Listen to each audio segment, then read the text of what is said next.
You know that moment when you open your savings app and the number finally has a comma in the right place? Not $9,800 that rounds up in your head to 10. Not $47,000 that's close, but not there yet. The actual number 5 and then a 0 and then a comma and then 3 more zeros sitting in your account, real, earned, yours. $50,000. And you close the app. And you open it again because you want to see it one more time. And it's still there. And something shifts, not dramatically, not with fireworks, but something real and quiet shifts in the way you think about your own life. I want to talk about that shift today, because most financial content focuses on the milestones that get a lot of attention. The first $10,000, the first $100,000, the first million. But $50,000 is the one that almost nobody talks about, despite being, in many ways, the most psychologically transformative number most people will ever reach. My name is Astrid, and if you've been watching this channel for a while, you know that the financial milestones we chase aren't really about the numbers. They're about what the numbers do to the way your brain operates. And what $50,000 does to the way your brain operates is something I want to show you today, because it is genuinely surprising, and it matters for where you are right now. Regardless of whether you're at $5,000 or $45,000 or somewhere in between. Subscribe if you're building something and you want to understand not just what to do, but why the doing gets meaningfully easier at certain thresholds. Let's start with what life looks like just before you get there. At $30,000 or $35,000 in savings, you've already done something remarkable. You've crossed thresholds that most people never reach. You have a real emergency fund. You have options that people without savings don't have. You know what it feels like to watch a number grow instead of shrink. But there's still a ceiling on how you think. At $35,000, a $3,000 emergency, a car repair, a medical bill, a flight home for a family situation is manageable, but it dents you. It puts you back 3 or 4 months. It reminds you that you're still in a position where unexpected costs can meaningfully set back your progress. The money is there, but it's not quite enough to feel genuinely untouchable. At $50,000, that same $3,000 emergency is 6% of your savings. 6%. You handle it, you replenish it within a few months, and your trajectory is not materially changed. The ceiling lifts. And when a ceiling lifts in your financial life, something very specific happens in your psychology that changes how you make every subsequent decision.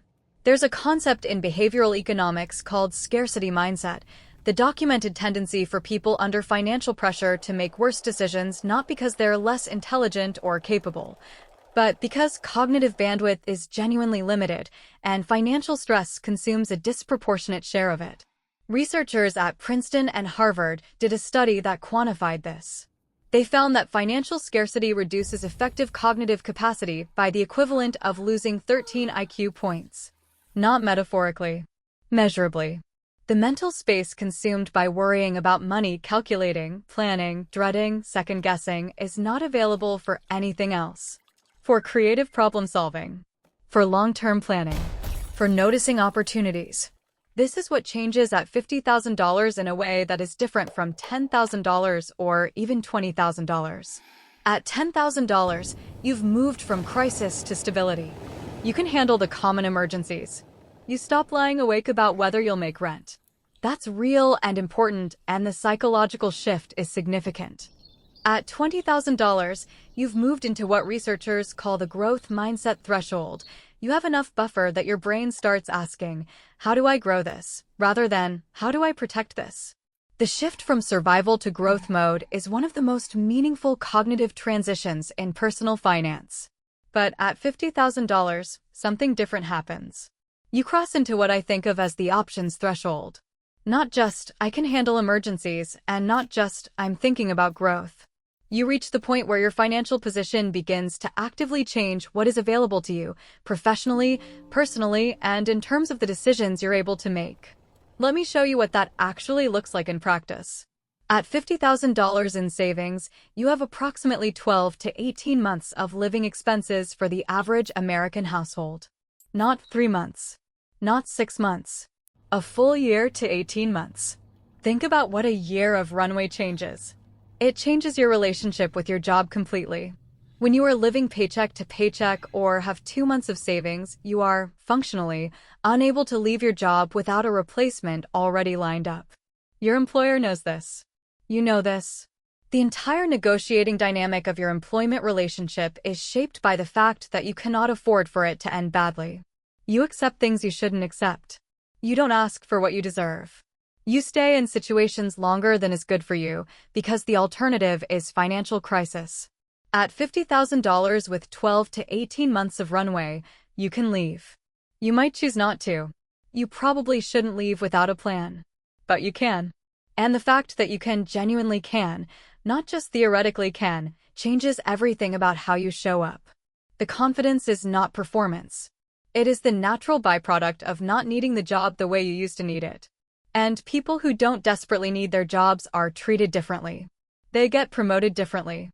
They get paid differently. They get taken more seriously in rooms where decisions are made. The $50,000 doesn't just sit in an account. It walks into every professional interaction you have and changes the terms. But there's a second thing that happens at $50,000 that almost nobody talks about, and it has to do with investment math. At $10,000 invested earning 8% annually, you generate $800 in returns per year. Meaningful. A real number. But not a number that changes the texture of your life. At $20,000 invested at the same rate, you generate $1,600 in returns. Better. You're starting to feel the compounding effect in a real way. At $50,000 invested at 8% annually, you generate $4,000 in returns per year. $333 per month. Automatically. Without working. Without deciding. Without doing anything except not touching it. $333 a month in investment returns is rent money in some cities. It's a car payment. It's 3 months of groceries. It's a real number that is now working alongside you, money making money, in a way that changes the basic math of wealth building in your favor. And it accelerates. At $50,000, compounding stops being a concept you understand intellectually and becomes something you can feel. Because now the returns are large enough to be material. Your $50,000 at 8% becomes $54,000 after 1 year. Then $58,320. Then $63,000. You did nothing. The number is growing because it is large enough that growth generates growth that generates growth. This is the part of compound interest that nobody truly understands until they have enough money that the compounding becomes visible. $800 a year feels like a nice bonus. $4,000 a year feels like a second income stream beginning to form. Same rate. Different scale. The scale is everything. Now let's talk about the part of this that most financial content never addresses, what $50,000 does to your relationship with time. When you have no savings, time pressure is constant. Every financial decision is made urgently because every financial situation feels urgent. You take the first job offer because you can't wait. You accept the first apartment because you can't negotiate. You say yes to things you don't want and no to things you do want because the financial pressure of time doesn't give you the luxury of waiting for what's right. At $50,000, for the first time for most people, you can actually wait. You can wait for the right job offer instead of the urgent one. You can negotiate your salary from a position of genuine patience rather than hidden desperation. You can wait for the right apartment. You can wait for a better moment to make a major purchase. You can wait for the investment that actually makes sense rather than jumping at the first opportunity because you're afraid of missing something. The ability to wait is one of the most underrated financial superpowers in existence. Almost every great financial outcome comes from being able to wait for the right moment rather than being forced to act on the available moment. And almost everything that makes waiting impossible is the absence of savings. $50,000 is enough to wait. Not forever. But long enough that the decisions you make look fundamentally different than the decisions made from desperation. There is one more thing that happens at $50,000 that I want to be specific about, because it doesn't get discussed in the way it deserves. It changes your relationship with risk. Not because you become reckless. People with $50,000 in savings are typically among the most financially thoughtful people you'll meet, because they got there by being deliberate. But your relationship with calculated risk changes in a very specific way. Opportunities that were previously invisible become visible. Your friend mentions they're starting a small business and looking for a $5,000 early investor. Before $50,000, you might have thought that sounds interesting and moved on because you simply didn't have $5,000 that wasn't already doing something critical. At $50,000, you can consider it. You can run the analysis. You can decide whether it makes sense. The decision is now available to you in a way it wasn't before, not because $5,000 doesn't matter, but because it doesn't represent your entire financial position. A real estate deal in your area requires $15,000 in cash. Before $50,000, that conversation isn't happening. At $50,000, you can participate if the numbers make sense. You can run the math as a real participant rather than as someone who's simply watching an opportunity happen to other people. The world of financial opportunity doesn't literally expand at $50,000, but your access to it does.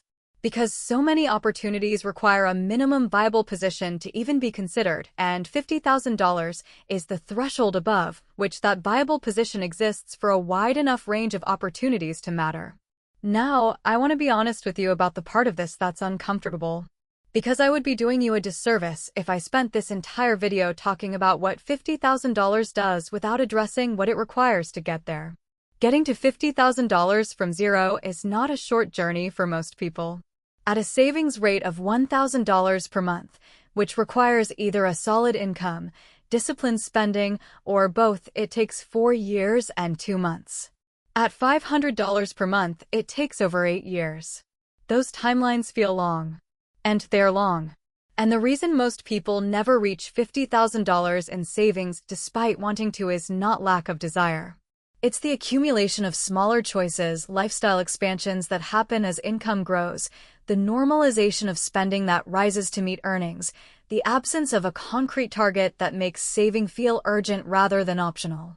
What I want to offer you is not a plan for how to save $50,000. That's a longer conversation, but a shift in how you think about why. Most people save money because they know they're supposed to, because it's responsible, because they vaguely want a future that involves more security. Those reasons are real, but they're abstract, and abstract reasons don't win the daily battle against immediate desires. The reason to get to $50,000 is that it changes what is available to you. It changes your professional leverage. It changes how compounding feels. It changes your relationship with time, with risk, with opportunity. It changes the kind of person you are able to be in every financial interaction you have. That's not an abstract future. That's a concrete, immediate, ongoing shift in your daily experience of money and freedom and possibility. And it starts the day you cross that threshold, not gradually, not eventually, but that day. The number in your savings account is not just a number. It's a permission slip. And at $50,000, for most people, it becomes a permission slip for a significantly larger range of things. For the first time, your money is large enough to work meaningfully for you. Your buffer is large enough to protect you from common disasters without resetting your progress. Your runway is long enough to give you genuine choices about how your professional life unfolds. And the identity of someone who saved $50,000, the habits, the discipline, the clarity about what matters financially, is an identity that keeps producing results long after the number itself is spent or invested or deployed somewhere useful. You don't become wealthy at $50,000. But you become someone who is on the trajectory that leads there. And that trajectory, once established, is very hard to knock off course. If you're working toward this number, keep going. Every dollar that clears $30,000 is a dollar that's accelerating. The hill doesn't get easier, but the boulder has momentum now. And momentum, in savings, is the difference between a long, hard fight and a long, satisfying climb. I'll see you in the next one.